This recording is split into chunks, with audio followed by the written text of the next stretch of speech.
오늘 저희 창세기는 62번째 시간으로 저희가 연속해서 보고 있고, 요셉 이야기는 5번째로 보고 있습니다. 성경을 이제 쭉 보면서 이제 거의 말미에 왔습니다. 올해 안에 이제 창세기가 마무리될 텐데요. 창세기를 보면서 많은 인물들을 저희가 대했습니다. 성경 특히 창세기는 이야기로 진행이 되기 때문에 아무래도 많은 등장인물들이 나오죠. 제가 반복해서 강조했던 것은 성경은 위인전이 아니라는 것입니다. 성경에 나오는 인물들을 우리가 담고 성경에 나오는 인물대로 살기 위하여 그런 인물들이 등장했던 것이 아니라고 제가 설명을 드렸습니다. 그 대표적인 예가 요셉입니다. 요셉 닮을 게 있나요? 오늘 장면이 조금 애매합니다. 오늘 장면을 보면 요셉은 도대체 왜 저러고 있지? 요셉이 저렇게 하는 행동의 이유는 뭐지? 좀 궁금하지 않으셨어요? 딱 한 가지만 풀리면 좀 이해가 될 거예요. 그것뿐만 아니라 요셉의 모습에서 우리가 배울 건 없습니다. 분명히 요셉이 탁월하게 한 점이 있죠. 요셉이 다른 성경의 인물들에 비교했을 때 독보적으로 다른 인물들에 비하여 정말로 대단한 삶을 산 것이 맞습니다. 그러나 요셉이 원래부터 그랬던 자가 아니었습니다. 요셉은 17살에 노예로 팔려오면서 정말로 철부지 중에 철부지, 망나니 중에 망나니였습니다. 그래서 형들의 미움을 샀고 그래서 노예로 팔려오게 된 것입니다. 인생의 밑바닥을 치고 있는 요셉을 하나님은 그냥 두지 않으셨습니다. 그 밑바닥에 있는 요셉을 건져주시고 인도해주시고 공급해주시며 지금의 요셉의 모습으로 만들어주신 분이 하나님이셨습니다. 요셉이 노예로 팔려갔을 때, 감옥에 있을 때 하나님은 그를 형통한 자라고 불러주셨습니다. 그가 자유인이 돼서 감옥에서 나와서 누명을 벗어서 형통한 것이 아니라 하나님과 동행하는 삶, 그 삶 자체가 형통하다고 성경은 반복적으로 우리에게 이야기해주고 있었습니다. 그리고 우여곡절을 겪은 끝에 요셉은 이집트라는 당시 최강대국의 총리가 되어서 형들을 다시 맞이하게 됩니다.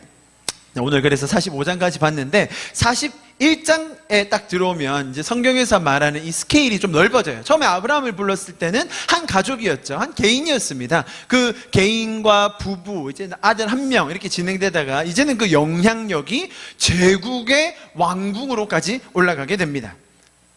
그래서 이집트 최고의 권력으로 스며들어간 이 권력, 이 영향력이 성경이 얘기하려고 하는 것이 아닌가라는 착각을 불러일으키게 하죠.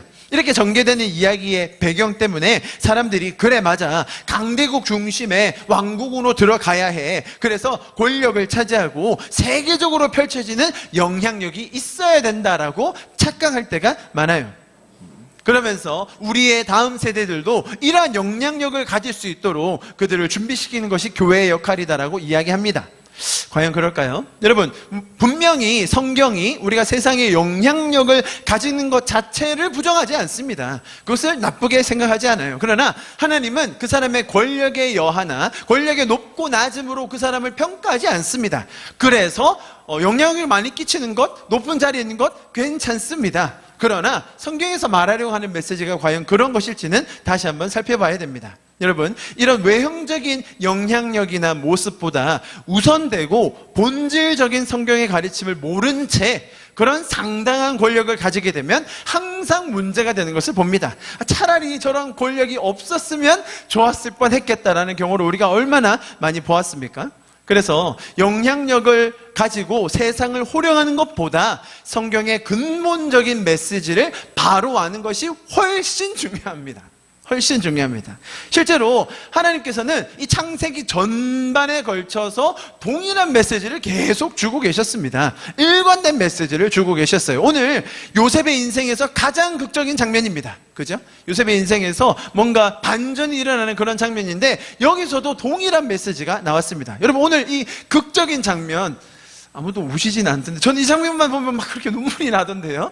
이 장면을 보면서 와 맞아, 그래, 권력이 있어야 돼, 사람이 세상에 영향력이 있어야지 라고 느끼셨습니까?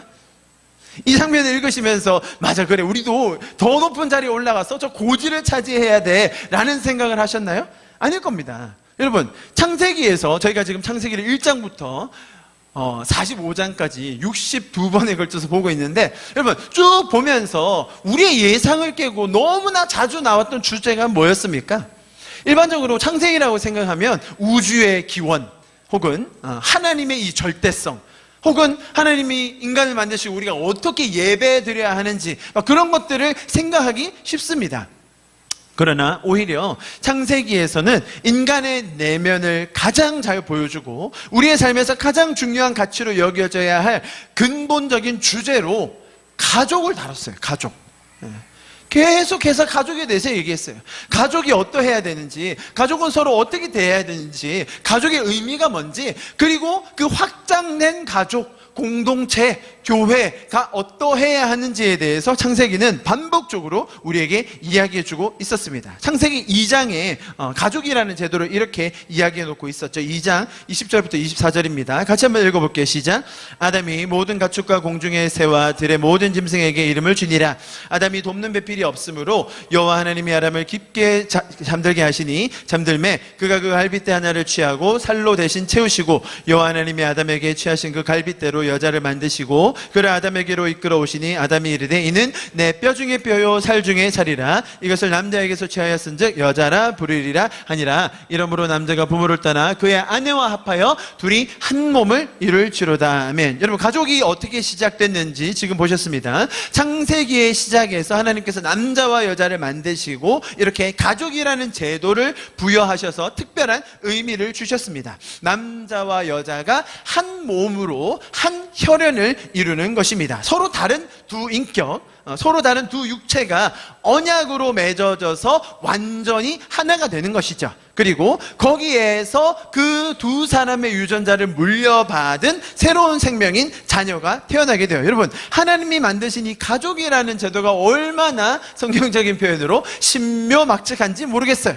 여러분, 그 누구도 하늘에서 그냥 떨어지지 않습니다. 천상천하 유아도조 나는 혼자서 자랐고 혼자서 컸고 혼자서 다 배웠고 혼자서 성숙했네 라고 말할 수 있는 사람은 없어요. 인류 역사상 부모가 없었던 딱 한 두 사람이 있죠. 그게 아담과 하와예요. 부모 없이 자랐어요. 태어나자마자 성인이 됐네요. 참 어려움이 많았습니다. 그리고 또 한 사람, 예수님, 육신의 아버지가 없었죠. 그 소수를 제외하고 나서는 그 누구도 부모의 도움 없이 부모의 몸을 빌리지 않고 태어날 수 있는 사람은 없었다는 거예요. 그리고 여러분, 참 묘하게도요, 사람은 유년 시절, 유아 시절을 부모에게 절대적으로 의존하게 돼 있어요. 여러분, 야생에서 자라는 짐승들은 아시잖아요. 태어나서 바로 걷고 뜁니다. 그래서 다른 짐승들의 공격으로부터 피할 수가 있어요. 그런데 사람들은 몇 년 정도 같이 지내야 혼자 살며 사람 구실을 할까요? 저기 혼자서 이렇게 21살이 되어 아직도 나는 왜 이렇게 사나라고 이제 허탈해하는 웃음을 우리가 볼 수 있는데요. 한 10년 정도 지나면 혼자 밥 먹고 씻고 변도 보고 옷도 갈아입고 다 할 수 있는 정도 될까요? 그리고 20년 정도 지나면 자 이제 혼자 자기 밥벌이도 하고 자기 인생도 결정하고 그럴까요? 요즘은 그게 참 미뤄져서 옛날에는 뭐 19, 18 이렇게 결혼도 하고 그랬는데 요즘 한 30년 정도는 키우셔야 그나마 얘를 독립시키지 않을까라는 걱정이 들곤 합니다. 여러분, 독립했다고 그러면 관계가 딱 끊기나요? 그것도 아니죠. 자, 여러분, 제가 뭘 말씀드리려고 하냐면 사람은 아주 독특하게 부모님과의 관계, 가족과의 관계, 형제 자매와의 관계가 너무 끊을래야 끊을 수가 없어요. 한 사람의 삶의 이면에는 항상 가족의 수고와 헌신, 또 반대로 말하면 가족에게서 받은 상처나 부재가 있기 마련이에요. 동물은 전혀 그렇지 않아요. 하나님의 형상을 닮은 사람은 이상하게도 그런 현상이 많은데 동물은 그렇지 않습니다. 여러분, 동물, 저 아프리카의 초원에 사는 기린이 예를 들어서 부모님이 자기 목이 짧다고 자꾸 뭐라 해가지고 20살이 돼서 우울증에 걸렸다더라, 뭐 이런 얘기 들어본 적 있으세요? 그런 얘기는 없어요. 동물이 너무 그 형제 자매 학대를 받아서 자살을 시도했다더라, 뭐 그런 얘기는 없어요. 여러분, 동물들에게는 그냥 배부르고 등 따시면 되는 거예요. 그러나 하나님의 형상대로 지음을 받았다고 하는 저와 여러분은 이상하게도 부모님의 한마디에 우리 인생이 바뀌기도 하고 형제 자매와의 관계에 의해서 우리의 삶의 방향이 크게 달라지기도 하죠. 우리 한국이 아주 가난했을 때, 그리고 형제 자매가 아주 많았을 때 다 같이 교육을 받지 못했거든요. 그때 어떻게 했었냐고 저도 들었냐면 한 사람을 몰아줬대요. 제일 공부 잘하는 애, 너라도 서울에 가라, 너라도 저기 도시에 가서 공부해라. 그리고 그 한 명이라도 성공하면 그 한 명으로 대표로 발탁돼서 간 사람은 어떻게 하겠어요? 죽어라 공부해야죠. 자기 밑에 지금 동생 10명들이 자기만 보고 있는데, 그렇죠. 자기가 성공해서 취직하면 자기만 입 닫고 살면 됩니까? 아니에요. 다 취직시켜야죠. 자기 공장에 경비라도 시키고. 지금 그랬다가는 이제 다 잡혀갑니다. 그러면 안 되지만 옛날에는 다 그랬어요. 여러분, 사람은 희한하게 좋게 말하면 연결되고 그 축복이 흘러가고 하지만, 또 반대로 말하면 항상 매이고 그 관계를 끊을 수 없는 것을 볼 수 있어요. 만약에 남이라면, 피를 섞은 가족만 아니라면 끊어내면 그만이에요. 안 보면 그만입니다. 그런데 희한하게도 가족은 그렇게 할 수가 없는 거예요. 왜 그럴까요? 그것은 하나님께서 가족이라는 제도를 그렇게 만드셨기 때문이에요. 보세요. 가족은 서로를 책임지고 서로를 돌보고 친밀하게 아끼며 서로 사랑하는, 즉 그 안에서 천국을 경험할 수 있는 가장 작은 단위로 만든 것이 가족이라는 거예요. 하나님은 처음부터 가족이라는 것을 그렇게 디자인해서 만드셨다는 거예요. 그러나 요즘 현대에 살면서 그렇게 되지 않는 모습을 우리가 너무 많이 안타까운 소식으로 듣고 있죠. 자, 어쨌든 간에, 자, 가족을 하나님이 그렇게 디자인하셨고, 창세기에서 그 가족의 의미, 가정의 참된 모습들을 계속 반복적으로 보여주셨어요. 그런데 사람들의 죄로 인하여, 사람들이 하나님의 원리를 따르지 않음으로 인하여 가족이 어떻게 붕괴되고, 가족들 간에 어떤 갈등이 일어나고, 그 갈등이 사회에 얼마나 악영향을 미치는지를 우리가 너무나 많은 경우를 통하여 보았습니다. 자, 그렇듯이 가족은 절대적인 시간을 항상 같이 보내기 때문에 가족들 앞에서는 숨길 게 없어요. 내가 아무리 밖에서 고상한 척, 예의 바른 척을 해도 가족들 앞에서 서면 항상 뽀록 나기 마련이죠. 그래서 가족은 나를 가장 잘 보여주는 거울인 셈이에요. 가장 가까이 있는 가족이 나를 어떻게 보느냐가 사실 나를 가장 잘 평가할 수 있는 거겠죠. 오늘 요셉의 이야기가 그랬다는 거예요. 제가 이 가족의 이야기와 가족의 성격을 설명드리는 이유가, 오늘 요셉의 모습을 이해하기 위해서 이런 원리를 알면, 요셉이 왜 그렇게 행동했는가를 알 수 있는 거예요. 요셉은 바로 이집트의 왕 바로 다음으로 가는 권력을 가진 사람이었습니다. 여러분, 그 정도 권력이면 당연히 지켜야 될 채통과 그 규율과 옷차림과 행동가지와 말투가 다 정해져 있습니다. 함부로 행동해도 안 되고요, 함부로 말을 해도 안 됩니다. 분명히 그 실세 중에 실세였던 요셉은 자기만의 채통을 지켜야 했었습니다. 그런데 요셉이 아무리 그렇게 높은 지위의 총리로 있었지만 자기 형들을 만났을 때, 형들을 몇 년 만에 만난 줄 아세요? 17살에 팔려왔죠? 30살에 총리가 됐습니다. 7년 풍년이 있었어요. 그리고 2년 흉년이 있고 나서 온 거예요. 자, 몇 년이에요 그러면? 13, 7, 9, 몇 년이죠? 22년. 근데 이제 그게 정확하게 알 수 없으니까 한 21년에서 22년. 자기가 살아왔던 세월보다, 17년보다 더 많은 세월을 지나서 봤는데 10명을 보니 한눈에 알아보겠는 거예요. 한 명도 빠짐없이 누군지 다 알겠는 거예요. 보자마자 알겠는 거예요. 그 형들을 보는 순간 요셉의 마음이 무너지는 거예요. 그때 울었잖아요. 그죠? 자기 형들을 봤을 때, 그리고 사랑하는 친동생 베냐민을 보는 순간 그동안의 시간이 막 주마등처럼 지나가면서 막 온갖 감정이 섞여서 울음을 주체하지 못하고 감정이 폭발하게 되죠. 이것이 우리 가족이 가지고 있는 영향력이라고 할 수 있겠어요. 가족이 가진 힘이죠. 어떤 채통보다, 어떤 격식보다, 어떤 관례보다 가족과의 관계는 더 큰 힘과 영향력을 미치는 거예요. 자, 보십시오. 요셉이 이렇게 감정 조절을 잘 못한 만큼 요셉의 행동에서도 아주 편향된 모습이 드러나요. 이제 그거를 좀 알아볼 텐데요. 요셉의 말과 행동을 저희가 오늘 쭉 봤습니다. 연기를 통해서. 여러분, 좀 이해가 되세요? 요셉은 왜 그렇게 행동했나요? 왜 형들을 가두고, 왜 은잔을 숨기고, 왜 그렇게 자꾸 왔다 갔다 하게 하고, 왜 그랬을까요? 여러분 한번 생각해 보신 적 있습니까? 또 거기서 요셉의 행동을 막 닮으려고 하면 안 됩니다, 여러분. 요셉은 뭔가 의도를 가지고 지금 그런 일을 하고 있는 거예요. 이 원인만 파악하면 요셉의 행동과 오늘 이야기 전체 스토리가 잘 연결이 됩니다. 자, 어떤 상황들이 있었죠? 요셉이 형들을 처음 보는 순간 아주 엄하게, 평소와 다르게 아주 말투를 고쳐서 몰아세웁니다. 그리고 얘기하기를 동생을 데려오라고 얘기하면서 형 10명을 감옥에 3일 동안 가둬버려요. 여러분, 감옥에 3일 갇히는 게 쉬운 일이 아니죠. 당시 당시 고대 사회에서 그렇게 갇혀서 3일을 보낸 동안 형들이 엄청나게 고생을 합니다. 자, 그리고 나서 또 마음이 좀 바뀌어가지고 조금 누그러들어가지고 그러면 한 명만 남고 다 가라. 왜냐하면 거기 있는 사람들 죽을 수도 있으니까, 굶어 죽으면 안 되니까 한 명만 남고 다 가라 해서 보냅니다. 보내는 중에 돈자루에 돈을 넣어 보내고, 그리고 이제 결국은 또 베냐민까지 오고, 또 식사를 할 때 베냐민에게만 5배를 주고, 그리고 돌아가는 길에 누구의 자루에 은잔을 넣습니까?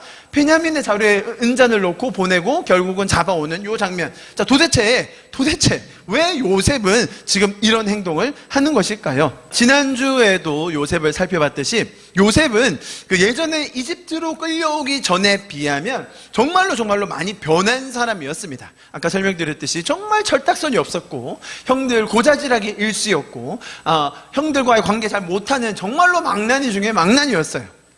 자, 그렇게 철없던 꼬마가 하나님과 동행하던 13년, 총리가 되기 전까지 17살에 끌려와서 13년 동안 보디발의 집에서 노예로, 그리고 감옥에 있으면서 하나님과 동행하면서 하나님께서 가르쳐 주시는 것, 하나님의 계획, 하나님의 성품, 하나님의 기준을 배우게 된 거예요. 자, 그래서 요셉은 하나님과 동행하는 그 형통함을 누리며 점점 변화됐어요. 그래서 결국은 간수들에게 꿈을 해석하는 사람은 꿈을 해석하시는 분은 하나님이십니다. 그리고 나중에는 이집트의 왕 앞에 가서도 하나님이 해석을 하십니다. 하나님께서 꿈을 해석해 주실 것입니다라고 너무나 당당하게 자연스럽게, 자신에게는 그게 당연한 거거든요. 그렇게 말할 수 있었던 요셉의 변화를 보면서 우리가 와, 정말 요셉 대단하다라고 눈을 의심할 정도로 요셉이 많이 변하는 것을 우리가 볼 수 있었어요.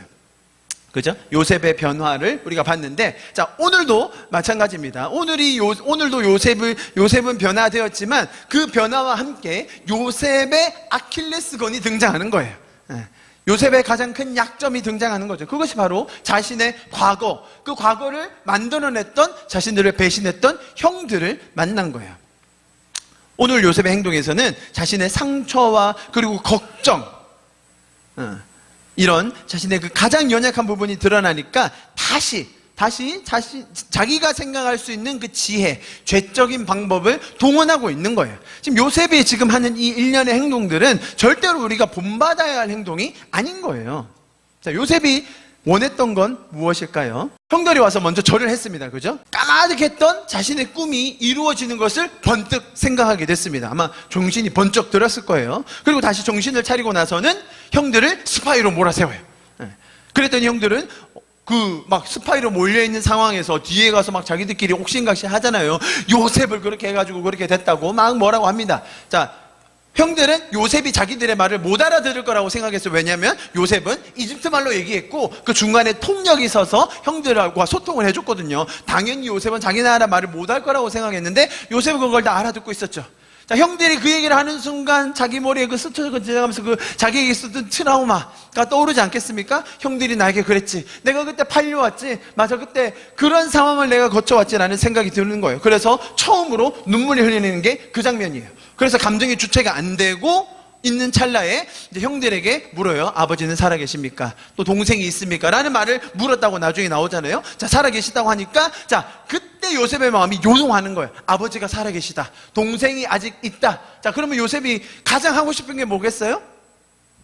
아버지와 동생을 보는 거예요. 아버지를 만나고 싶은 거죠. 동생을 보고 싶은 거예요. 자, 그런데 여러분, 아버지는 뭐 그나마 아버지니까 집안에서 원래 권위 있으시고 원래 가장 높은 분이시니까 누가 뭐 해코지라거나 함부로 할 수는 없어요, 아버지한테는. 그런데 자신과 처지가 똑같을 베냐민이 너무나 걱정되는 거예요. 베냐민만 생각하면 애가 타서 죽겠는 거예요. 왜? 형들이 자기한테 했던 거 생각하니까, 형들이 자기를 괴롭히고 자기를 약올리고 결국은 자기를 배신해서 팔았는데 베냐민도 형들에게 똑같이 당하고 있을 생각을 하니까 너무 애가 타는 거죠. 자, 그래서 요셉이 어떤 작전을 펴는 거예요? 베냐민 데려오기 작전. 누구만 데려오면 돼요? 형들은 다 가도 돼요. 베냐민만 데려오면 돼요. 이해하시겠어요? 그래서 베냐민을 어떻게 데려올 건가 에서 시작된 것이 형들을 스파이로 모는 거였어요. 그래서 막내를 데려오라고 엄포를 내리는 거예요. 뭐 굳이 막내를 데려올 필요가 없죠. 그러나 요셉이 제시한 그 하나의 옵션이 동생을 데려와야만, 막내를 데려와야만 나를 다시 볼 수 있다는 거예요. 그러면서 너희는 스파이다라고 몰아세우는 거예요. 그래서 베냐민이 오니까 5배로 음식을 주고, 그래서 베냐민의 자루에 은잔을 넣은 거죠. 그래서 은잔이 발견된 사람만 내 종으로 삼겠다는 거예요. 그죠? 그것이 요셉이 생각하는 작전이었고, 그것이 요셉이 생각하는 최선이었어요.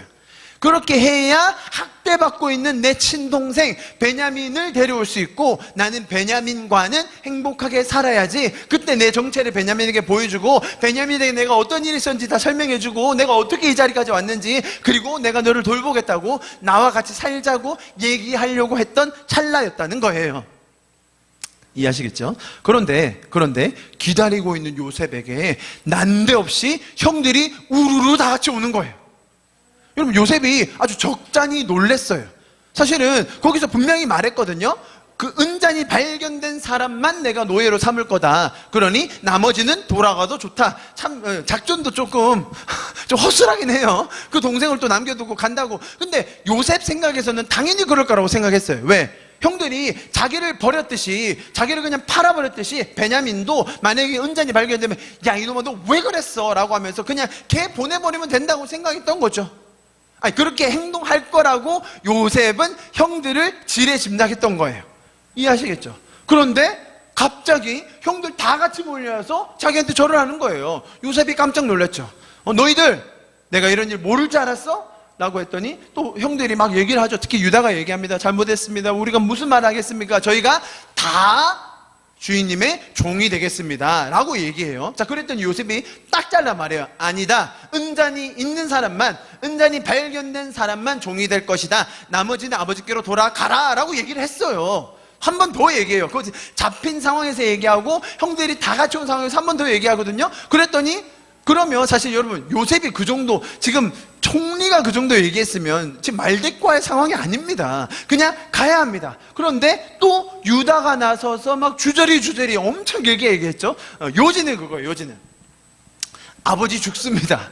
얘 안 가면 아버지 죽습니다. 그리고 얘 일 잘 못해요. 얘는요 막내라서 일도 잘 못하는데 제가 낫습니다. 차라리 제가 노예로 있을게요. 저를 잡아가시고 얘는 보내주십시오. 여러분, 요셉의 생각이 완전히 무너질 순간이었어요. 형들이 베냐민을 아직도 학대하고 있을 거라고 생각했어요.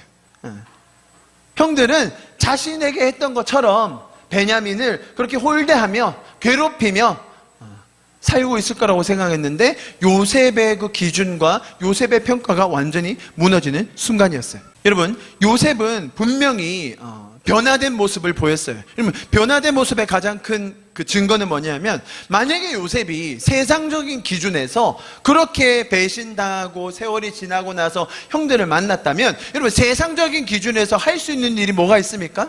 여러분, 당시 고대에 그 최강국 이집트의 총리로서 그 사람들을 만날 때 사람들의 목숨은 파리 목숨입니다. 죽이라고 하는 순간 그 자리에서 다 죽일 수 있습니다. 아무 문제가 없어요. 요셉이 형들을 만약에 원수 갚는다고 생각했다면 그 자리에서 쳐도 아무 문제가 없었습니다. 형들이건 뭐건 묻지 않아도 됩니다. 얘들 스파이다, 죽여, 끝이에요. 그런데 요셉은 복수하지 않았어요. 여러분, 그것이 요셉이 하나님과 동행하면서 배웠던 기준이에요. 요셉이 보디발의 아내를 거절했습니다. 왜 거절했습니까? 거절할 이유가 없어요. 세상적인 기준에서 볼 때 괜히 거절해서 덤탱이 쓰고 감옥에 갇히느니 그냥 거절 안 하는 게 더 좋아 보일 수도 있습니다. 그러나 요셉 입장에서는 누구에게 죄를 짓기 싫었다고요? 하나님 앞에 범죄하기 싫었던 거예요. 지금도 마찬가지입니다. 요셉이 하나님과 동행하며 하나님께 배우는 동안 요셉은 하나님께서 가르쳐 주신 기준을 몸소 배우고 있었던 거예요. 그것이 간음하지 않는 거였으며, 그것이 형들을 죽이지 않는, 복수하지 않는 일이었어요. 요셉은 분명히 많은 변화가 있었습니다. 그러나 또 요셉은 형들을 지레짐작해서 의심해서 또 자기의 꾀를 굴려서 베냐민을 데려올 작전을 펼쳤지만, 그것이 형들도 자신을 팔고 그 동생을 죽음 가운데로 몰면서 팔았을 때 그 오랜 세월 동안 그 마음의 죄책감과 미안함과 불편함 때문에 형들도 조금은 철이 들었나 봅니다. 그래서 형들이 자기가 대신 남겠다고 대신 베냐민을 보내달라고 했을 때 이제 그때 요셉은 더 이상 참을 수 없고 무너지게 된 것이죠. 그리고 나서 요셉은 자신의 정체를 밝히고 서로 껴안고 같이 웁니다. 참 감동적인 스토리죠. 여러분, 요셉과 형들의 이런 가족의 재회의 스토리를 보면서 진정 의미 있는 관계는 무엇이고 또 관계로 점철되는 우리 인생에서 과연 저와 여러분은 어떤 존재로 살아야 하는지를 성경은 가르쳐주고 있습니다. 여러분, 요셉의 삶은 수많은 죄들, 그죠? 요셉의 죄, 형들의 죄, 그 아버지의 죄로 인해서 실패와 낙담과 좌절의 연속이었습니다. 자, 그런 요셉을 하나님은 도우셨습니다. 요셉은 이른 나이에 어머니가 돌아가셨습니다. 그로 인한 사랑과 관심의 부재가 있었죠. 또 아버지의 잘못된 양육 방식이 있었어요. 형들과 관계가 틀어질 대로 틀어졌습니다. 결국 가족에게 버림받고 배신을 당했습니다. 여러분, 그러나 하나님의 은혜는 그런 모든 악한 죄와 그런 결과들을 덮을 만큼 크셨다는 거예요. 그리고 하나님은 그런 가장 근본적인 관계를 회복할 수 있는, 원수 갚지 않을 수 있는 은혜를 주셨고 동일하게 우리에게도 주기 원하십니다. 1차적으로 그것이 우리 가족에게 끼쳐지는 것이고, 그리고 나와 가장 가까이 있는 사람들에게 점점 흘러갈 수 있도록 하나님은 우리를 도와주시는 분이십니다. 그래서 하나님은 우리 안에 깨어져 있는 관계를 회복해 주시고, 관계 속에서 참된 의미를 찾지 못할 때, 그리고 갈급해할 때 우리를 채워주시고 인도해 주시는 분이십니다. 그런 하나님의 은혜가 우리 가운데 있어야 될 줄 믿습니다. 여러분, 가족으로 대표되는, 가족으로 상징되는 이 사랑의 대상이, 보십시오. 자, 하나님이 처음에 이 가족이라는 제도를 만들었다고 했죠. 그죠? 가족으로 대표되는 우리의 사랑의 대상이에요. 가족으로 가장 작은 단위로 표현되는 우리 가족. 사랑의 대상, 관심의 대상, 우리가 보살펴야 할 대상, 1차적인 대상이 가족이라고 말씀드렸죠. 끊을 수 없다고 말씀드렸어요. 자, 그것이 확장되어지는 것. 자, 가족의 범위가 확장되어지고 가족의 그 관심과 사랑의 영향력이 펼쳐져 가는 것, 그것이 우리 인생의 참된 의미요 기쁨이 됩니다. 그런데 현대인들은 그 스스로 고민과 괴로움과 우울함에 갇혀서, 이 시스템에 갇혀서 바쁨에 사로잡혀서 그런 진정한 의미의 관계를 맺는 것을 하지 못할 때가 너무나 많습니다. 현대인에게 가장 큰 갈망 중에 하나가 이 관계의 피상성입니다. 진정한 의미의 관계를 맺는 것이 너무 힘들고, 의미 있는 관계, 그런 관계를 어떻게 지속하고 맺어가고 어떻게 유지하고 더 깊게 발전시키는가를 전혀 모르는 세대가 점점 일어나고 있습니다. 우리 주변의 사람들과 아무리 시간을 많이 보낸다고 하더라도 그곳에서 어떤 의미를 찾아야 될지, 어떻게 관계 맺어야 될지를 모르는 상황입니다. 여러분, 진정한 관계에서는 항상 어려움이 따르기 마련입니다. 항상 어려움이 생길 수밖에 없어요. 우리가 관계를 제대로 맺고 있다면 그 안에는 갈등이 생길 수밖에 없습니다. 갈등이 없는 사람은 그럼 진정한 관계를 맺고 있지 않는 거냐, 그렇게 말할 수는 없지만, 우리가 관계를 맺으면서 의미 있는 관계, 깊은 관계를 맺다 보면 항상 어려움이 생기게 되어 있습니다. 자, 그럴 때에 하나님의 은혜가 필요한 것이죠. 만약에 세상적인 기준으로 봤을 때 요셉이 했던 행동들을 평가해 본다면 우리가 이해가 안 된다고 말씀드렸죠. 원수를 갚지 않고 즐길 것 안 즐기고, 그랬었던 요셉의 모습이었습니다. 그러나 하나님의 기준으로 하나님의 은혜를 받은 자이기 때문에 요셉은 그런 세상적인 기준과 세상적인 원리를 뛰어넘는 자가 됐다는 것입니다. 하나님의 기준이 요셉 안에 들어간 것이죠.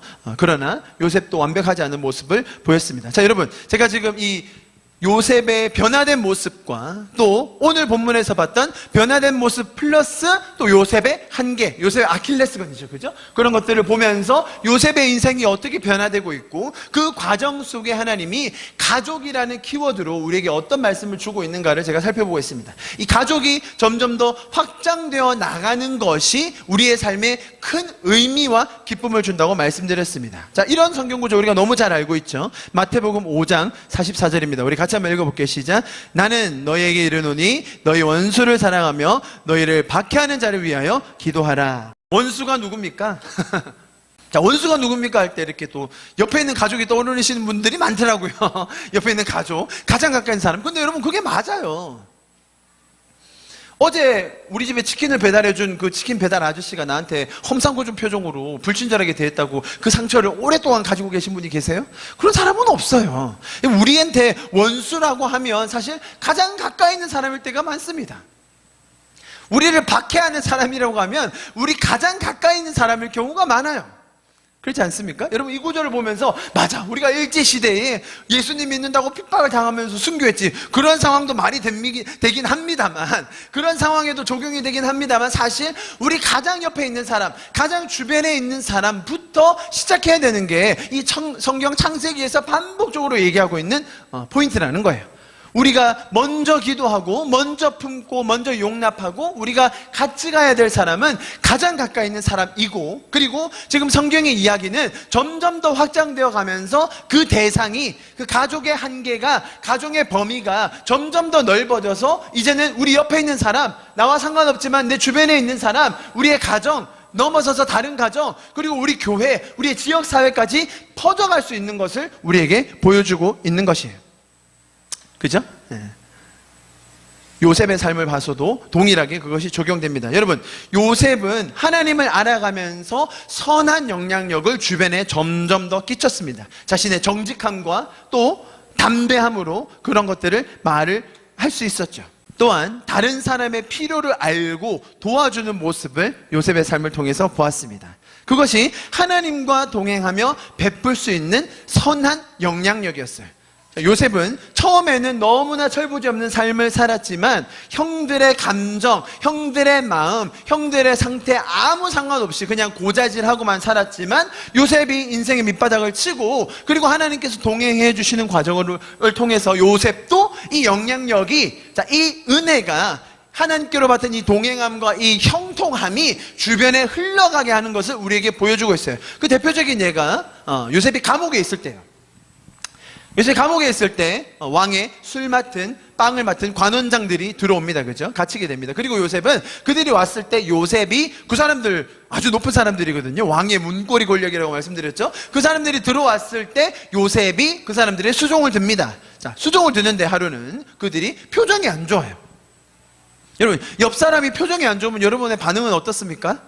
아, 저놈 또 왜 이렇게 죽상 쓰고 있어? 아침부터 말이야. 기분 나쁘게. 여러분의 상관이든 여러분의 부하 직원이든 혹은 여러분의 친구든 누구든 간에 그 사람이 그날따라 표정이 정말 안 좋아요. 자, 그럴 때 여러분 어떻게 반응하시나요? 우리는 주로 어떻게 반응합니까? 아니, 표정이 나빠진 걸 눈치는 챌 수 있습니까? 자, 여러분, 요셉의 얘기가 여기서 아주 놀라운 장면이 나와요. 같이 한번 볼게요. 40장인데요 40장 6절 7절에 같이 한번 읽어볼까요? 시작.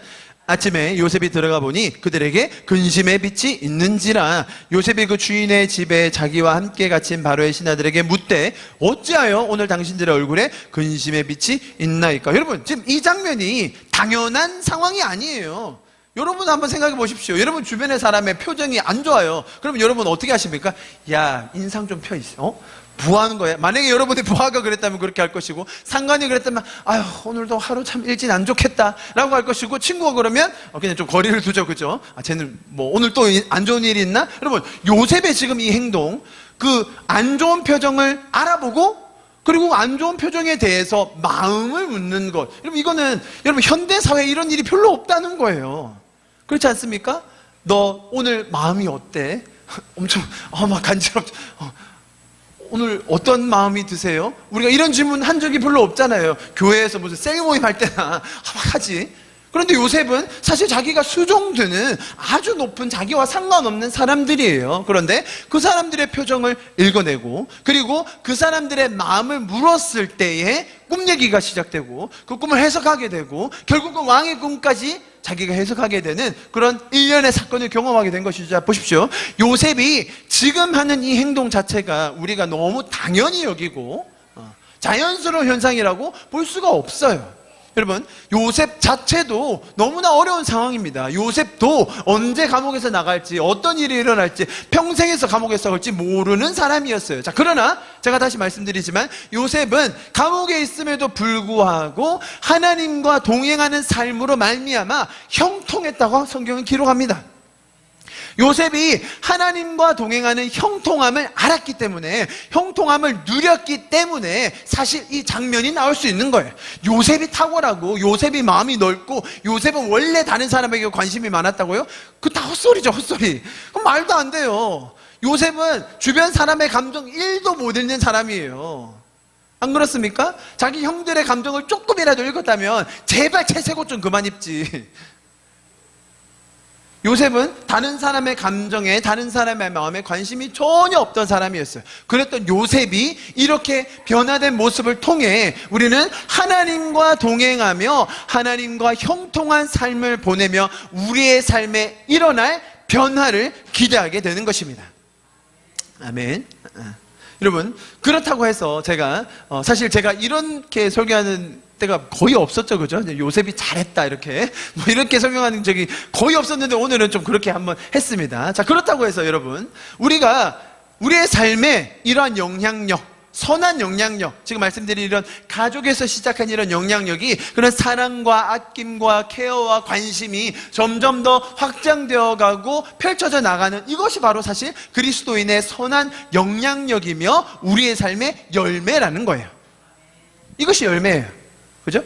그런데 딱 이렇게 제가 거의 이런 설교를 안 하는 이유가 왜냐하면 자, 이렇게 얘기하면 맞아, 요셉은 그랬네, 요셉은 그렇게 해서 잘했네, 요셉은 그렇게 해서 좋은 길로 갔네 라고 하면서 나는 못하는데, 나는 왜 못하지? 나는 왜 주변 사람의 표정이 안 읽어지지? 나는 읽어줘도 왜 관심이 안 가지? 쟤는 왜 표정이 왜 저래? 라고 하면서 불평만 하게 되지라는 자책이 들 때가 많다는 거예요. 여러분, 제가 설교를 지금 하면서 말씀을 여러분과 나누면서 하는 방향을 잘 보셔야 됩니다. 요셉이 잘나서가 아니라 요셉이 망난이었지만 하나님과 동행하면서 받은 형통함으로 인하여 이러한 결과가 나왔다는 거예요. 자, 여러분, 열매예요, 열매. 우리 인생의 열매를 통해 우리 주변 사람들이 영향력을 받는 거예요. 자, 열매는 결과예요, 여러분. 아시겠어요? 열매는 우리가 애써서 노력해서 뭔가를 수고하고 헌신해서 쟁취하는 게 아니라 열매는 맺어지는 결과, 우리의 삶에 나타나는 결과가 열매라는 거예요. 자, 한번 같이 볼게요. 우리가 너무 잘 아는 구절이죠. 갈라디아서 5장 같이 한번 읽겠습니다. 시작. 오직 성령의 열매는 사랑과 희락과 화평과 오래 참음과 자비와 양성과 충성과 온유와 절제니 이 같은 것을 금지할 법이 없느니라. 자, 여러분, 이러한 열매들이 맺어지는 삶, 이 바로 우리 성도들의 삶입니다. 이런 결과가 날마다 더 드러나는 저와 여러분 되기를 간절히 축복합니다. 여러분, 저는요, 어릴 때 이 열매의 얘기를 듣고 맞아, 나도 한번 열매를 맺어보자. 어떻게 하면 오늘은 또 열매를 맺어볼 수 있을까? 자, 열매가 9개니까 오늘은 사랑. 그렇지, 오늘은 사랑을 해봐야지. 그래서 막 사랑하려고 엄청 애를 썼어요. 그 다음 날은 뭐예요? 희락. 그리고 다음 날은 맨날 웃고 다니고 절대 화 안 내려고 하고 막 계속 웃고 다니고 그랬거든요. 그래서 이제 9일씩 반복해서 한 10년 하다 보면 나도 저런 열매를 맺을 수 있지 않을까 했는데요, 전혀 안 되더라고요. 사람이 점점 미쳐가요. 하루에 하나씩 하니까 뭐 되지가 않아요. 내 의지와 내 노력을 들여서 내가 저렇게 한번 살아봐야지, 내가 저렇게 한번 노력해봐야지. 뭐 시도하는 것 자체가 나쁘다는 건 아니지만 그렇게 해봤자 열매가 맺히지 않아요, 여러분. 열매는 결과라는 거예요. 열매는 우리가 하나님과 동행할 때, 요셉이 감옥에 있었지만, 요셉이 어두운 상황에 있었지만 하나님과 동행하며 받은 그 형통함의 결과로 맺어진 것이, 요셉이 아까 관원장들의 얼굴을 보고 표정을 읽어냈고 그 표정을 그냥 두지 않고 무슨 일이 있어요? 어떤 일이 있어요? 무슨 일이에요? 안 좋은 일 있어요? 라고 물었다는 거예요. 그것이 요셉의 삶에 나타난 결과라는 거죠. 여러분, 이 구절 우리가 잘 알지 않습니까? 요한복음 15장 같이 읽겠습니다. 4절 5절 시작. 내 안에 거하라 나도 내 안에 거하리라. 가지가 포도나무에 붙어있지 아니하면 스스로 열매를 맺을 수 없음 같이 너희도 내 안에 있지 아니하면 그러하니라. 나는 포도나무여 너희는 가지라. 그가 내 안에 내가 그 안에 가면 사람이 열매를 많이 맺나니 나는 떠나서 너희가 아무것도 할 수 없음이라. 여러분, 열매는 가지가 나무에 붙어만 있으면 나는 거예요. 이해하시겠죠? 자, 그러면 반대로 아까 요셉의 상황을 보면서 요셉은 그 주변 사람들의 자기가 수종되는 사람 혹은 자기의 친구, 동료, 부하 직원의 표정을 보고 읽어냈고 또 마음에 관심을 가지고 그들과 대화하며 마음을 나누고 서로 소통하고 진정한 관계, 의미 있는 관계로 들어갔다는 거예요. 그렇다면 만약에 내가 그렇게 되지 않고 있다. 자, 예를 아주 그냥 쉬운 예를 듣기 쉬운 예. 저기 제일 만만한 게 저기 빨간 옷 입은 애니까 빨간 옷 입고 머리도 빨개가지고 현주가 친구를 봤는데 막 표정이 안 좋아요. 자, 쟤는 도대체 왜 저래? 쟤 때문에 하루가 또 꼬이겠냐? 아, 참 너무 미워 죽겠어. 그냥 꺼져버리라는 마음이 들었어요. 예를 드는 거예요. 제가 그렇다는 게 아니고 예를 들어서 자, 그렇게 됐어요. 자, 그렇다면 현주는 뭘 잘못하고 있는 거죠? 현주는 원래 인간이 못됐고 더럽고 아주 그냥 싸가지가 없는 애인가요? 여러분, 우리가 다 그래요. 다 우리는 그렇게 반응할 수밖에 없는 존재들이에요. 자, 그런데 우리의 삶에 이러한 열매가 나오고 있지 않다면, 자, 아까 요셉이 했던 그 방식 그대로 우리의 삶에 반응이 나오지 않고 있다면 나를 자책하고 나를 채찍을 치고 내가 막 회개하면서 나는 왜 이랬지? 나는 막 예수 믿은 지 이렇게 오래됐는데 왜 하나도 안 변하는 거야? 자책할 게 아니라 지금 내가 어디서부터 소스를 받고 있는가를 보면 된다는 거예요. 이해하시겠죠? 요셉이 그런 감옥에 어두운 상황에 노예로 정말 암담한 상황에 있었지만 요셉이 하나님과 동행하면서 받은 그 영양분 때문에 요셉이 하나님과 동행하면서 배울 수 있었던 그 기준 때문에 요셉의 삶의 인생의 결과가 성적인 유혹을 거절할 수 있었고 형들에게 복수하지 않을 수 있었고 감옥에 있을 때에도 그 관원장들의 표정을 보며 마음을 읽어낼 수 있었다는 거예요. 자, 그렇다면 반대로 우리의 삶에 이러한 결과가 나오지 않고 있을 때 우리가 점검해야 될 것은 나는 지금 어떤 것으로 영양분을 얻고 있는가? 내가 세상적인 기준에서 세상적인 평가의 방식으로 세상적인 원리를 내가 계속 받아들이고 있지는 않은가? 결국은 저 사람도 내 경쟁자고 결국은 저 사람도 내가 밟아서 올라가야 될 사람이고 내가 사랑해야 될 대상, 내가 관심 가져줘야 될 대상, 내가 아껴줘야 될 대상이 아니라 세상적인 기준으로 보고 있지는 않은지, 내가 어떤 소스로 내 마음을 채우고 있는지 그것을 점검해야 된다는 거예요. 내 삶의 열매가 성경이 말하는 열매로 맺어지고 있지 않다면 그렇다면 그 원인은 너무나 분명할 것입니다. 내가 하나님과 동행하며 하나님이 주시는 그 은혜와 그 기쁨과 화평을 누리고 있지 못하고 있기 때문에 내 삶에서 나타나는 열매도 동일한 것입니다. 요셉의 삶의 환경을 보면 정말로 꼬여도 저렇게 꼬일 수 있나? 인생이 어려워도 저렇게 힘들 수 있을까? 혀를 차는 경우가 참 많았습니다. 그런데 오히려 그러한 극한의 어려움의 순간에 요셉에게는 하나님과 동행하며 그분을 배워갔던 놀라운 시간이 있었습니다. 그리고 그 과정을 통해서 나타나는 요셉의 삶의 인생의 결과, 그 열매들을 우리가 성경의 말씀을 통하여 확인할 수 있게 되는 것입니다. 우리 좀 말씀을 마무리하면서 같이 기도하고 예배를 마쳤으면 좋겠는데요. 여러분, 성경은 한결같이 우리에게 동일한 메시지를 주고 있습니다. 비록 요셉의 위치가 달라지고 비록 요셉이 영향력을 끼칠 수 있는 범위가 달라졌지만 성경이 그것을 강조하는 것은 전혀 아니었습니다. 오늘 창세기에서 아마 가장 극적인, 가장 드라마틱한 장면을 보면서 우리는 다시 한번 느낍니다. 가족됨이 무엇인가? 가족이 가진 이 영향력은 어떤 것인가? 우리가 밖에서 아무리 채통과 품위를 지키려고 한들 가족 앞에서 무너지는 모습, 가족 앞에서 다 드러나는 모습 우리가 너무 많이 보고 있죠. 우리의 원수는 멀리 있는 것이 아니라 가장 가까이 있는 사람부터 시작되는 겁니다. 그것이 성경의 메시지입니다. 그리고 그 가장 가까이 있는 사람을 통해 우리가 은혜를 누리고 또 나누며 기쁨의 공동체로 하나님이 원래 디자인해 주신 천국의 모습으로 살아갈 수가 있습니다. 그러기 위해서 우리는 하나님의 은혜가 필요한 것입니다. 요셉이 하나님과 동행하며 형통한 삶을 누리며 배웠듯이 우리에게도 그런 은혜가 필요한 줄 믿습니다. 그 은혜를 통하여 하나님은 관계를 회복하여 주십니다. 그 은혜를 통하여 하나님은 다시 한번 우리가 사랑하며 섬기며 서로를 아끼며 이 땅에서의 천국의 모습을 살 수 있도록 우리를 도와주십니다. 그리고 하나님은 거기서 멈추시지 않습니다. 우리가 가족으로 대표되는 우리의 사랑의 대상, 우리의 책임의 대상, 우리의 돌봄의 대상이 점점 확장하여 질 것입니다.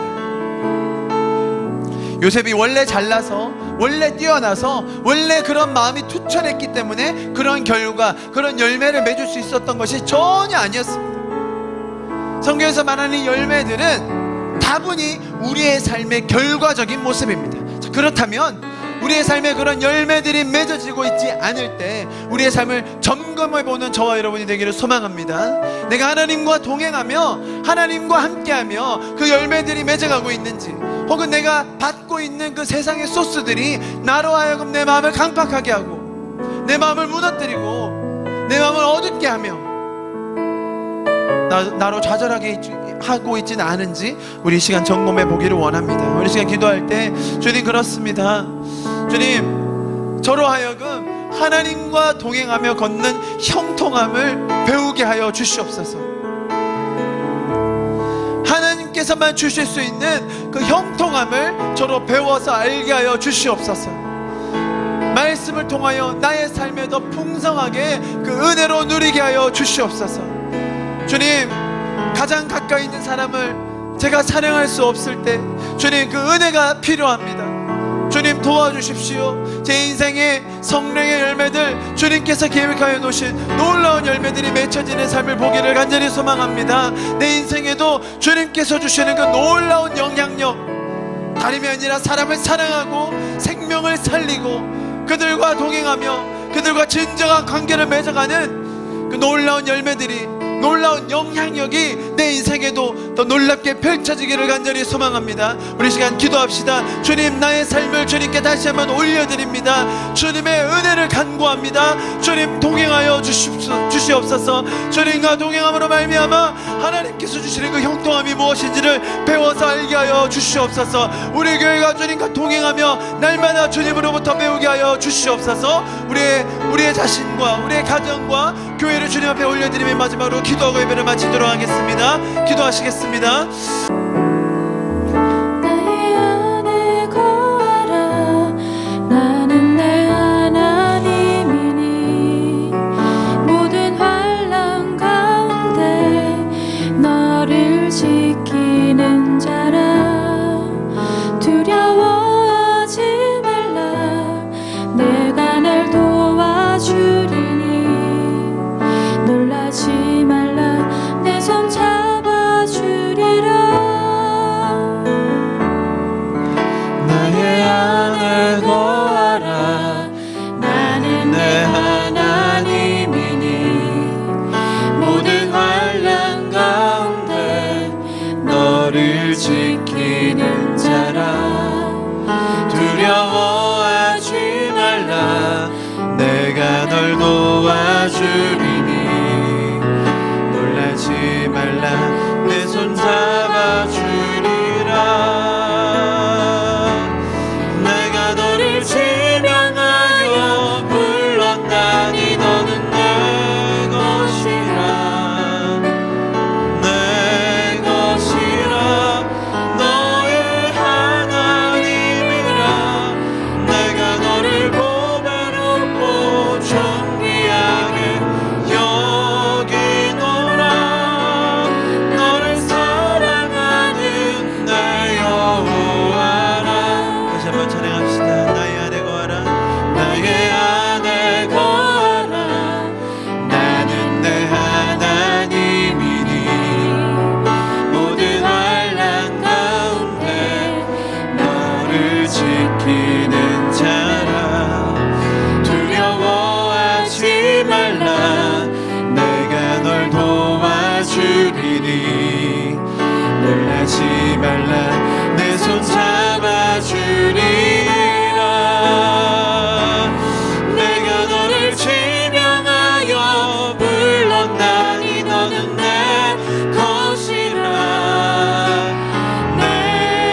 다시 한번 감사를 드립니다.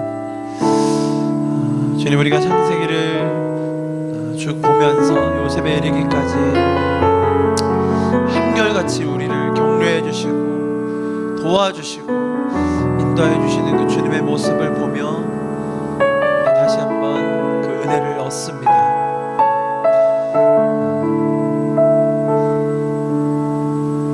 요셉을 통하여서도 하나님은 일하셨고, 요셉을 통하여서도 하나님은 놀라운 영향력들을 끼치셨습니다.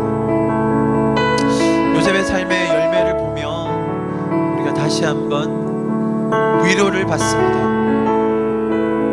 다시 한번 우리의 삶을 주님 앞에 재조정합니다.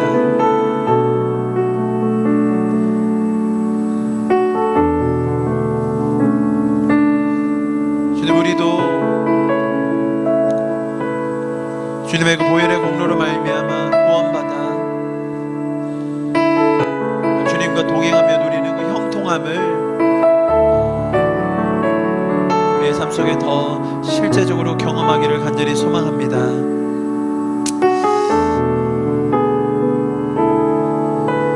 주님께서만 주실 수 있는 그 형통함이 확장되어지고 흘러갈 수 있기를 간절히 소망합니다. 우리의 삶에 쉬지 않고 일하시며 역사하시는 주님 감사합니다. 주님께 사실 일들을 우리가 기대합니다. 감사드리며 예수 그리스도의 이름으로 함께 기도하였습니다.